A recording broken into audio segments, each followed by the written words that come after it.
Relationships are to our soul what sunlight is to a flower.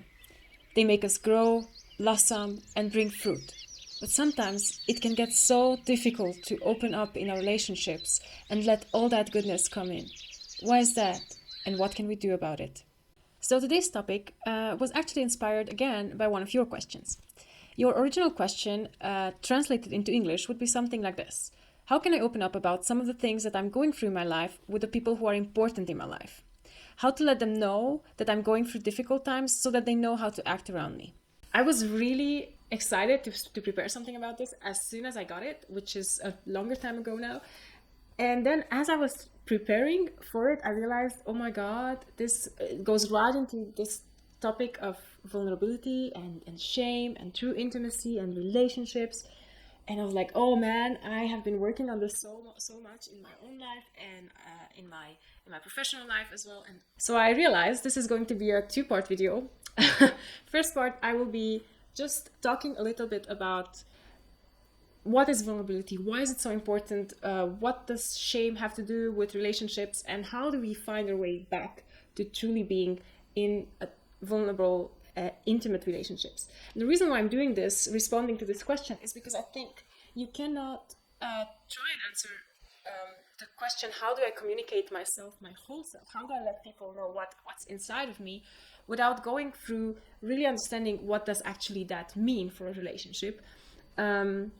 So this is part one, kind of, I like to call it our mental warm-up, because it's kind of like vulnerability is this huge exercise. It's like, dive deep in the cold water, and I like to do warm-up before I do my exercises. But before I get into all that, let me introduce myself. My name is Julia Hadmeijer.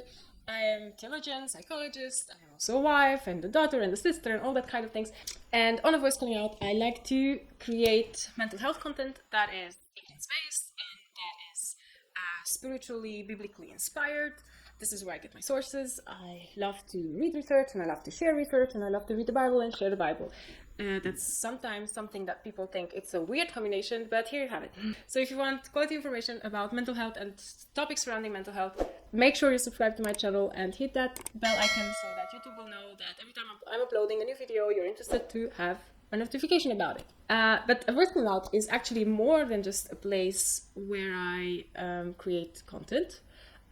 Because I really hope that we all of us will get to create more than content. We will get to create community, right? This is really something that is very important to me. I don't want to be the one standing here and doing all the talking and you sitting wherever you're sitting and listening to me talking.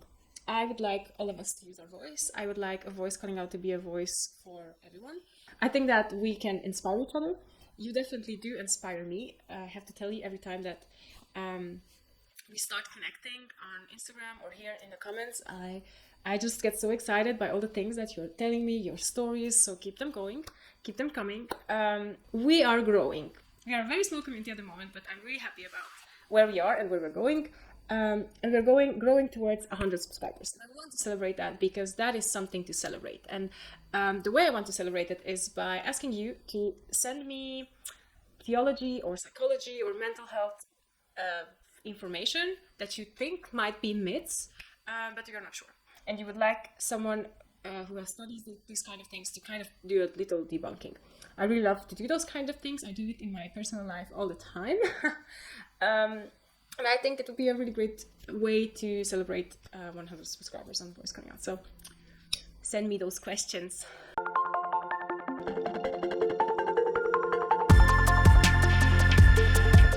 All right, so today's question for me really segues into this whole big topic of connectedness and how do we as humans find a way towards each other and at the same time more towards our own selves and towards God.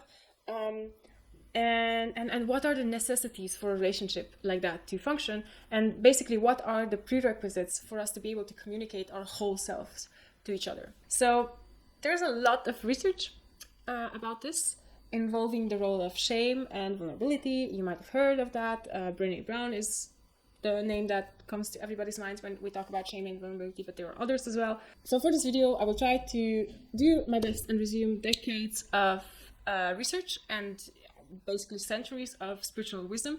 And I think this is a great time for me to let you know that I make a very conscious effort to put all of the things that I can find on a topic that I think can be relevant to you in terms of research, in terms of books, in terms of links, in terms of TED Talks, and it's all down there in the description box. Make sure that you check these things out if you're interested in to learn more about the topics that I'm talking about, because there really is more to say than what I can tell you in 10 minutes.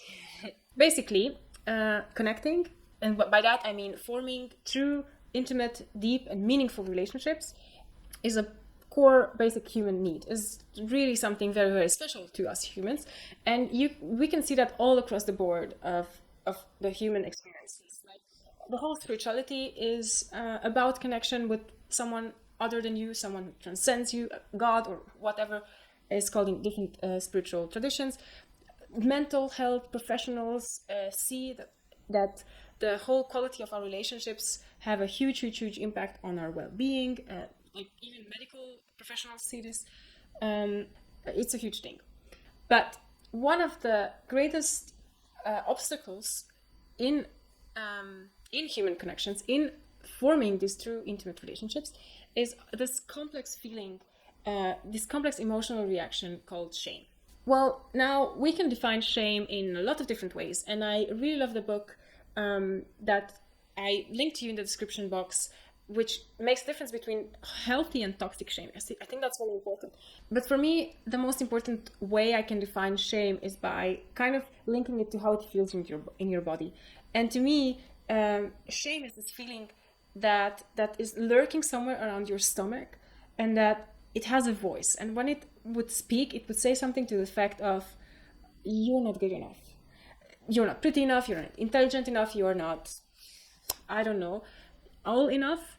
And as a reaction to shame, we tend to want to cover whatever up that the voice says is not enough.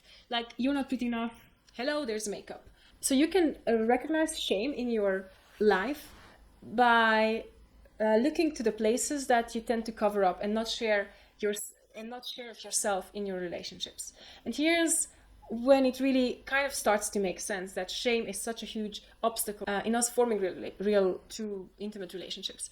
Because whenever we cover up something and do not bring it into a relationship, we kind of divide ourselves. We are not living as a whole person. We are not living as, this is a part of me that I'm actually ashamed of. I think this is something that is not good enough for this relationship, but I want to be in a relationship with you, so let me just bring you the part of me that I think will be acceptable for a relationship. And whenever we do that, we are actually fooling ourselves. And this is why I think, and also spiritually see the value of understanding shame as a sort of a lie. Because shame tells us you are not enough, but in order to be in this relationship, you have to cover up, and then you will be in a relationship. But if you get into a relationship where you cannot be your whole self, then you're really actually not in a relationship, or not fully in a relationship, and that will always show on different ways. So this is the basic human experience. And here's where vulnerability comes into place. Because if shame is this like big boulder weighing on your soul, saying that actually I'm really not good enough, then vulnerability is kind of like opening up that space. And it's like going into a relationship saying, look, I think I'm not good enough, but this is me, and this is how I want to be with you. And vulnerability is called vulnerability because it means that you can be hurt.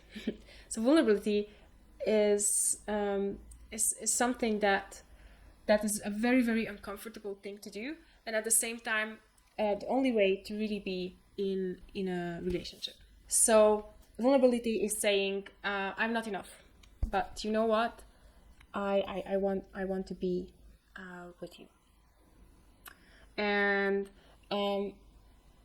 it's like opening up that space and showing whatever you feel that you're ashamed of to the other person, and just like waiting for that yes or no from the other person. And I think if you're starting to feel very, very uncomfortable right now, as I am, then you know this is how vulnerability feels like. It's like I literally feel a little bit warmer now in my body. I'm nervous. My stomach is doing something. And basically, I just think of all the things that cause me shame. And this uncomfortable feeling is showing me that now I'm doing something very courageous. I am showing something for myself that was not easy to stand by. And I wish it wouldn't be there so that I would be enough. But I really hope that I'm still enough for you.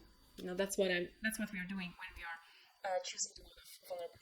So let me know, do you enjoy, like I do, just going into a bit of that theoretical parts of topics that make you very, very uncomfortable, so that you can kind of like, you know, warm up mentally before you actually have to live out those kind of things? Or would you rather just, you know, I don't care about the theory, just tell me what to do. What is your way of functioning in this? As always, I will be taking my green tea or coffee or whatever, caffeinated or decaffeinated, and wait for you in the comment section or in Instagram or whatever questions you have, whatever things that might be going through your head, whatever wishes, whatever myths that you want me to bust or confirm, let me know. And I'll see you there. And until then, take very, very great care of yourselves. And see you next time. Bye!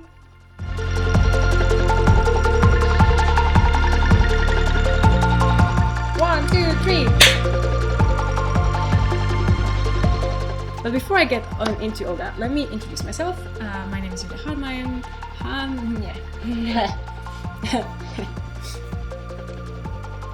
Yes. But before I get into all that, I just made a video. Let me get the video.